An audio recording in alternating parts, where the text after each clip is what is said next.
Hey guys, আসসালামু আলাইকুম। কি অবস্থা সবার? আজকে আমরা 60 অর্থাৎ 60 বলের খেলা দেখতে চলেছি, যে লিগে সাকিব আল হাসানের মতো বিশ্বসেরা অলরাউন্ডার খেলবে। So let's go. আর ম্যাচটিতে যে দুইটি দল অংশগ্রহণ করবে, মায়ামি ব্লেজ বনাম ফ্যালকন, এবং মায়ামি ব্লেজে আমাদের বাংলাদেশের গর্ব সাকিব আল হাসান আছে। চলুন দেখে আসি ম্যাচটি।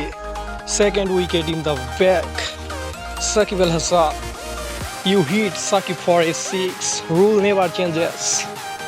মানে বলতে চাচ্ছি, এক ওভারে 2 রান, 1 রান, 0 রান, তারপরে 1 রান, পঞ্চম বলে 6 খেয়ে ষষ্ঠ বলে উইকেট পেয়েছে। অসাধারণ। সতীর্থদের চমকপথ ক্যাচে সাকিবের প্রথম উইকেট শিকার। Run out 1 point. 2 ওভারে 19 রান দিয়ে 2 উইকেট তুলে নিয়েছে।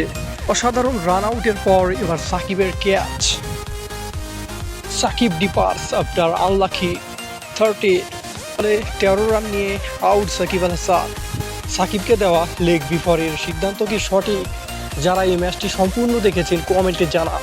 বল হাতে 19 রানের বিনিময়ে 2 উইকেট, একটি রান আউট ও একটি ক্যাচ শিকার।